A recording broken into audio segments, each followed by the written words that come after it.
hunger in this country is a policy choice, and it means that there's a policy solution. And when we talk about childhood hunger, school meals, particularly free school meals through programs like CEP, they're part of that solution. They're a major driving point of that solution. It increases dignity. It raises the nutrition equity, right? It's allowing children to have access to the meals that they need so that they continue to do what they need to do in school. They need to focus. Hi, everyone. I'm Kimberly Atkins Storr, and this is Justice by Design, a podcast that recognizes that justice doesn't just happen on its own. It is done through the hard work, commitment, and innovation of hardworking people to bring about the change that we want to see. I often joke with my husband if I'm not focused or if I make a mistake or if I'm a little grumpy, I say, well, I'm hangry. We all know that when we haven't had enough to eat, we are not at our best. But when we're talking about children in communities that are lower income earning, not having enough to eat can be really devastating. I found out that nearly 60% of children in low income communities have reported coming to school hungry at least once. And many of them, up to 12%, are so distracted from their hunger that they can't concentrate in schools.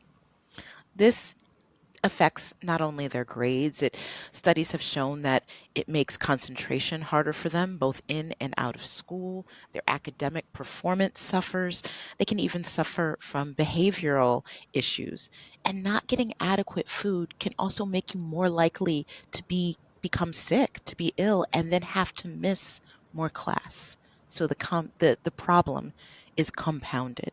So that's why I'm so happy to be joined today by Erin Hysom, who is the Senior Child Nutrition Policy Analyst at the Food Research and Action Center, which has just released a report about ways that childhood hunger can be combated to ensure that students perform their best. Erin, thank you for joining me today. Kimberly, thanks for having me. I'm so excited to be here and talking about my favorite topic, school meals. So tell us a little bit who you are and what you do so our audience can get to know you. Sure, absolutely. So I am a registered dietitian, but for as long as I've been interested in nutrition, I've really been interested in food access and food anthropology. Why do certain communities have access to certain foods and other communities don't? And so when I graduated as a registered dietitian, one of my first jobs was working for the Women, Infants, and Children's program, a WIC clinic in a busy WIC clinic in New Jersey on the Jersey Shore. And I would see everybody, every type of family, every makeup of parent, every makeup of child, every culture come through that door. And they all needed the same thing. They needed help and food assistance, and they needed community. And they would come in every 3 months, and we would talk about the nutritional status of their children. And after a few visits, the parents would know, they would know the nutrition education, but the behaviors wouldn't always change. And so it got me thinking, why? What is happening here? They know about iron deficiency anemia and they know about sugar sweetened beverages, but why are they unable to implement this change, behavior change? So I went to graduate school for public health, and soon after I stayed in this world of federal nutrition programs, but I very narrowly focused on school meals and child nutrition programs. And I was able to work school meals at every level you can, from the state agency level to the federal level at USDA. And one of my most humbling and rewarding experiences is working for a large school district during the COVID-19 pandemic and really seeing the power that school meals has on the entire community. And I was so grateful to be able to join the team at FRAC when I did. Food Research and Action Center, as you mentioned, that's the name of the organization I work for. We commonly are referred to by FRAC. And we are the leading national nonprofit organization focused on anti hunger efforts here in the United States. And we really work to strengthen the health and well being of people across the country by strengthening and increasing access to the federal nutrition programs. We've been doing this work for over 50 years, and we've made tremendous strides in fighting hunger, but there's still so much more to do. As you mentioned, hunger is still a prevalent problem in households across this country. Yeah, and just the latest FRAC report, of which you're an author, pointed out that the work that you do has helped 23 million children attending schools in high poverty areas get healthy school meals at no charge. So talk a little bit about how you help ensure that students are fed when they're in school. Absolutely. So you mentioned how difficult it is to be a child facing hunger and food insecurity, right? And children who are struggling with hunger and food insecurity, of which there are nearly 14 million children in this country that live in households where their parents have to make this like heartbreaking decision. Do I pay rent or do I buy groceries? And the stress, the chronic stress of that on the child, it affects everything, right? It affects their health and their academics and their learning. And schools and school meals are part of the solution, especially when school meals are offered to all children at no charge, like Mm. they are through the Community Eligibility Provision.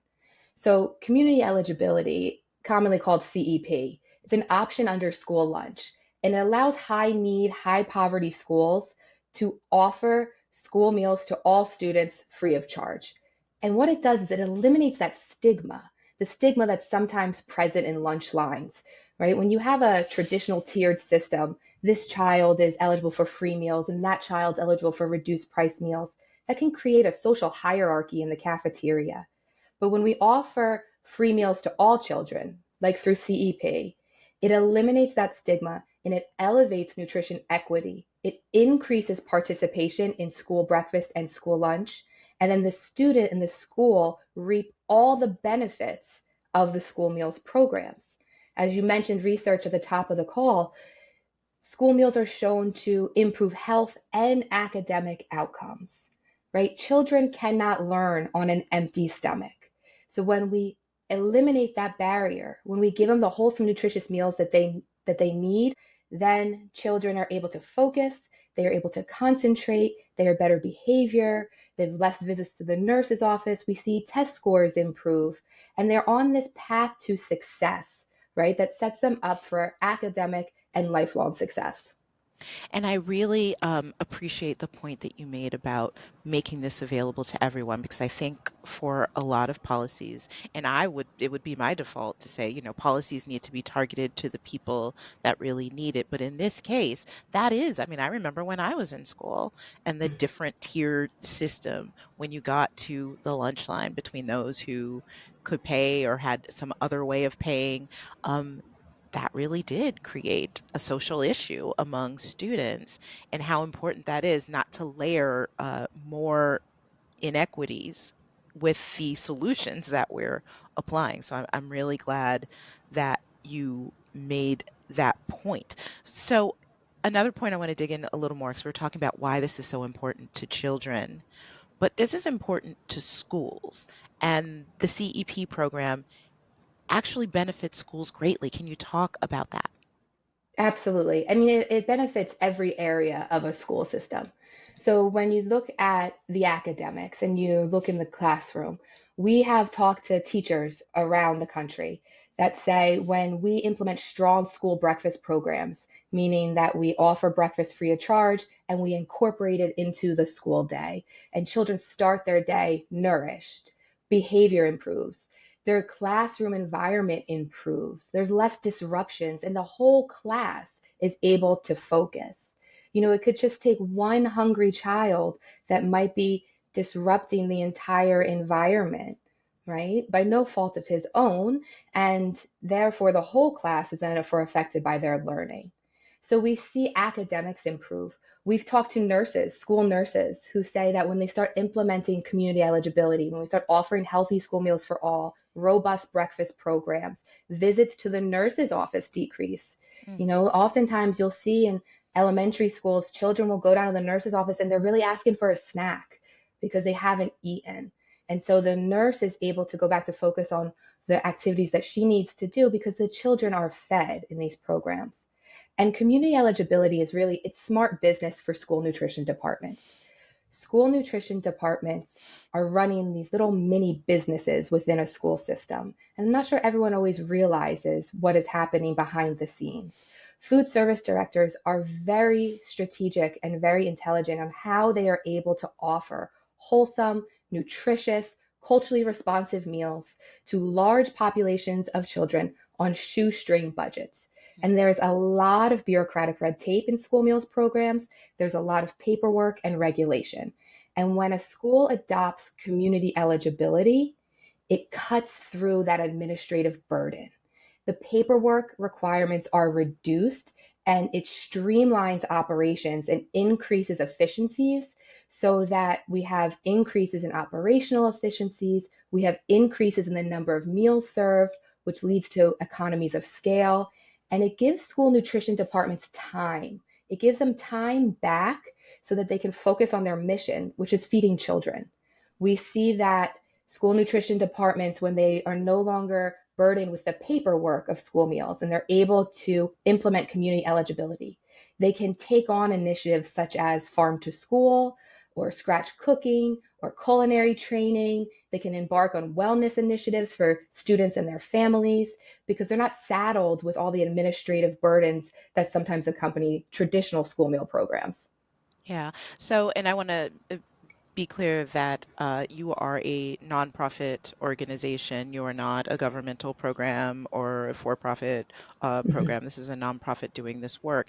And as I said, the report that you just pointed out says you are now in 23 million in schools that impact 23 million students with this. So this is really important when you're talking about, and I want to be clear that you are a nonprofit organization that is aiding students. But how do you close the gap between all the schools that need a program like this and the ones that have them? What do schools need in order to access things like the CEP program?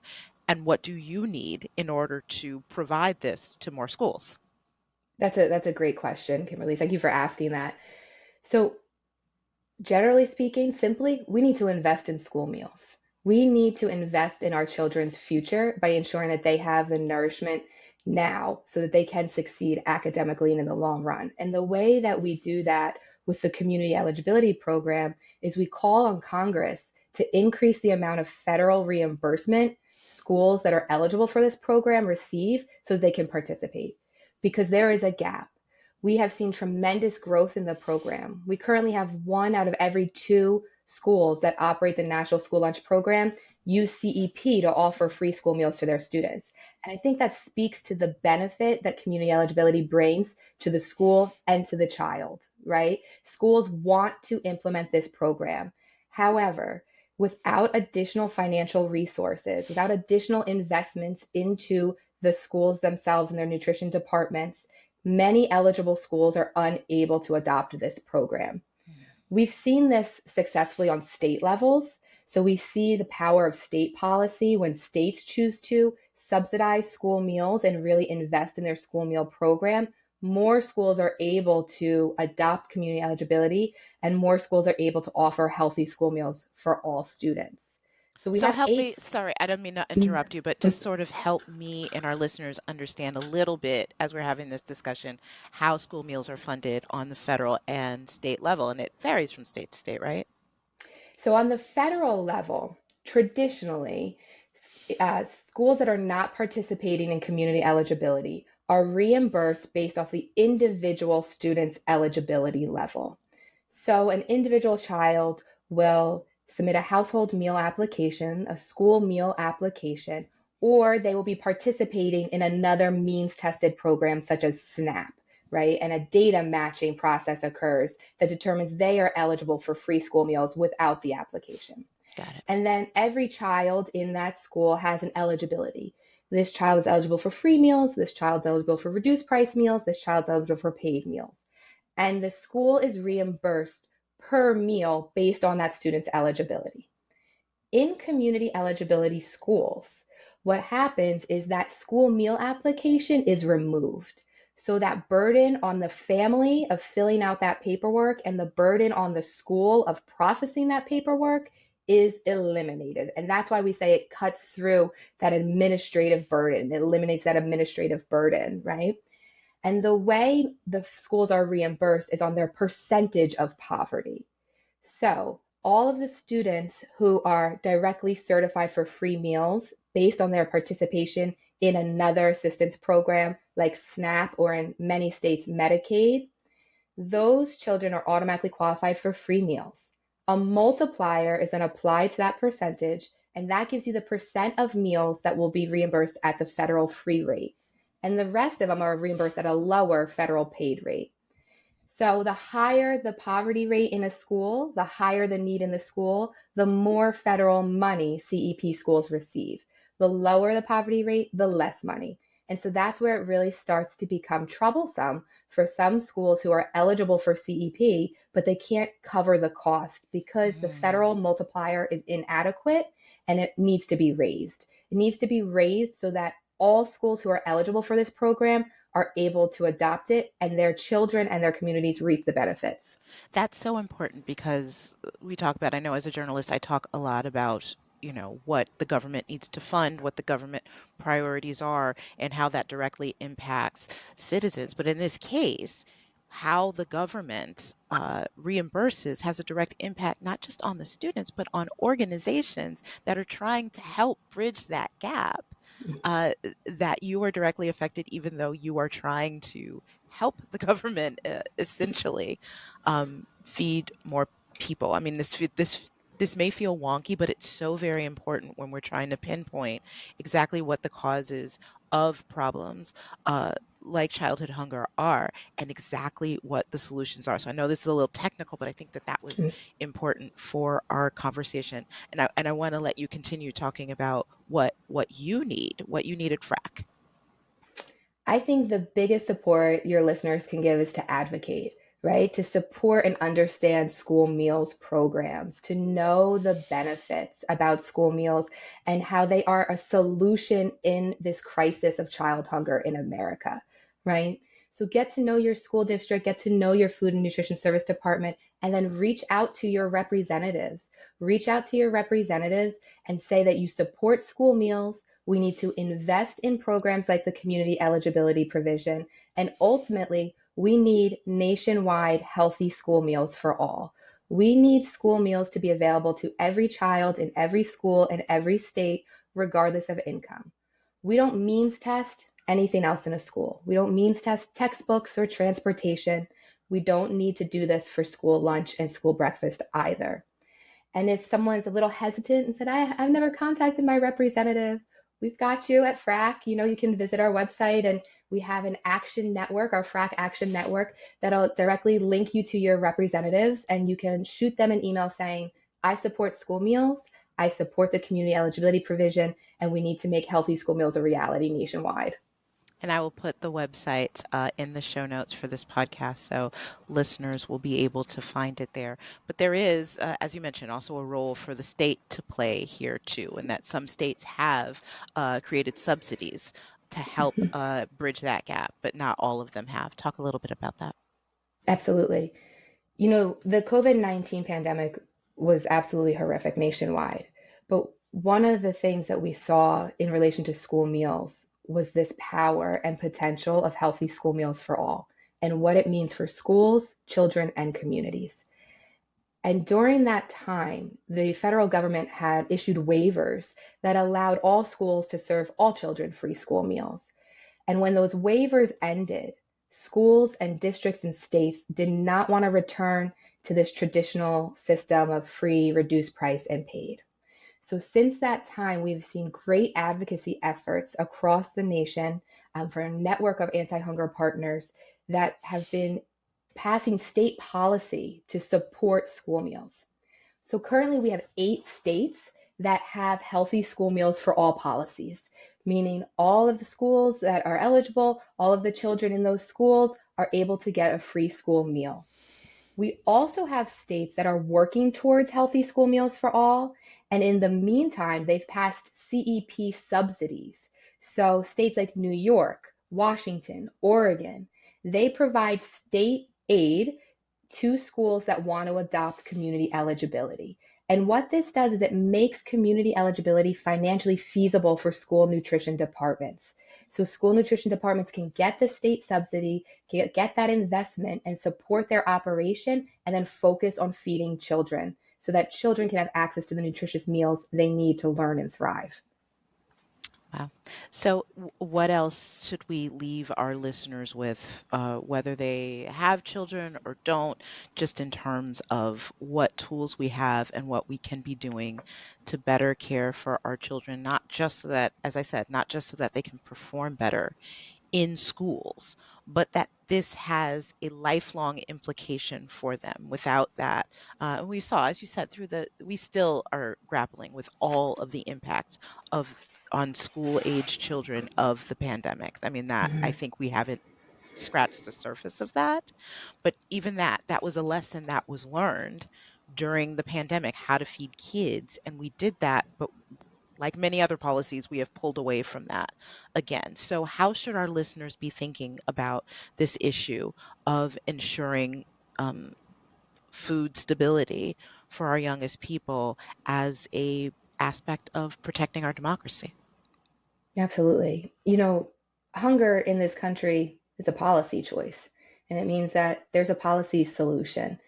And when we talk about childhood hunger, school meals, particularly free school meals through programs like CEP, they're part of that solution. They're a major driving point of that solution. It increases dignity. It raises the nutrition equity, right? It's allowing children to have access to the meals that they need so that they continue to do what they need to do in school. They need to focus, right? They need to learn. They need to socialize. They need their mental and emotional and physical and social health to be cared for. And what we see is when schools adopt strong nutrition programs, when they adopt strong breakfast programs and they adopt strong lunch programs, children tell us, I feel like I'm cared for. I feel Mm, like someone cares for me. And when we talk to parents, parents say, thank you. I feel like I'm cared for. And that's what schools are. They're communities, right? They're communities.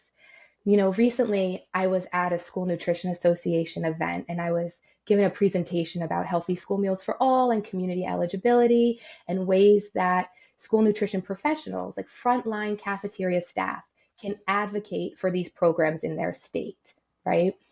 And these are the men and women and people who are serving the meals to our children day in and day out. Like, who better to tell the story than the ones who are doing it every single day? And at the end of the session, I gave everyone a compostable lunch tray, a 5 compartment lunch tray where you would put your milk, you would put your vegetables. And I said, if you want to participate in this little advocacy initiative, write down why you think healthy school meals are important to you, why you think it's important for all children to have access to this. And at the end of the session, everyone left and I collected all the trays and I took one tray and in this very small handwriting in the corner of the tray was a story written. And the woman said, I am a school nutrition professional. I work in a cafeteria in our school district and I depend on free school meals for my own children. mm, I wouldn't be able to feed my children the nourishment they need as healthy as possible, like school meals offer healthy options without this program. Please make it available to everyone. And we hear this time and again. We hear this time and again, parents saying, high food costs, high gas costs, high utility costs. I lost my job.